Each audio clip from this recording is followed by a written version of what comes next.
tulong pinansyal sa mga tricycle drivers sa labas ng Metro Manila. So today, ang target natin is 367,000 nationwide na tricycle drivers. Sabay-sabay na nangyayari yan sa lahat ng rehiyon. By the end of today, halos matatapos na natin yan. Dito sa Cabanatuan, nakita nyo, napaka-organisado sa tulong ng lokal na pamahalaan.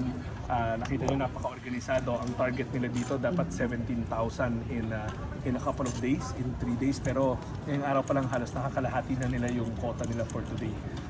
So again, ito yung inanunsyo namin na matapos lang ng Holy Week, ilalabas na ng Metro Manila yung pagbigay ng tulong pinansyal sa ating mga tricycle drivers. Magkano po yung bibigay natin? Standard yan, katulad ng na binigay sa mga tricycle drivers sa loob ng Metro Manila nung bago nag Holy Week. Ito naman ay 5,000 pesos kada beneficiary.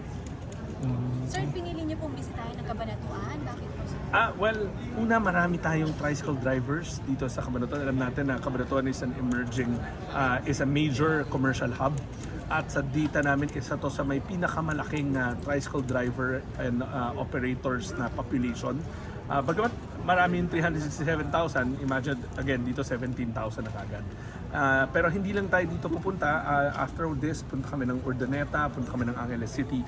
Kasi nga tulad din sinabi ko, gusto ko man puntahan lahat. Sabay-sabay na kasing nangyayari nationwide para sa isang araw matapos natin kaagad yung 367,000 para we can move on to the next targets naman. Kasi meron pa tayong mga jeep sa labas ng Metro Manila.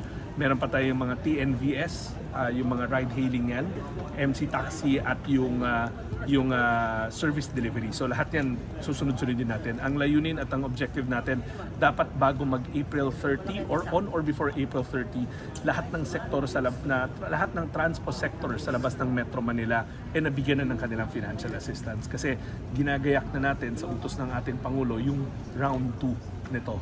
So yun yung direction na tinatahak ng departamento. Sir, magkano po yung naging total budget natin para sa program at saan po source out ito?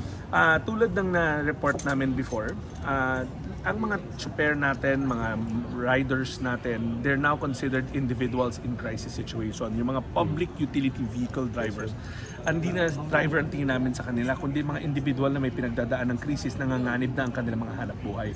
Kaya minabuti ng pamahalaan na bigyan sila ng tulong pinansyal galing sa Assistance to Individuals in Crisis Situation budget. Ang total budget niyan annually this year is 63 billion pesos. Ang pinalaan ng presidente kaagad para dito sa programa ay kalahati nun, 30 billion. Itinabi na yon para sa ating mga drivers. Kasi nga ang vision ng ating Pangulo, hindi lang to isang beses, kasi mukhang tatagal itong pagtaas ng presyo sa petrolyo at sa krudo. Gusto ng presidente may naaasahan yung mga drivers natin kasi nga may krisis na silang pinagdaraanan sa kanilang kabuhayan. Sir, naipamahagi po natin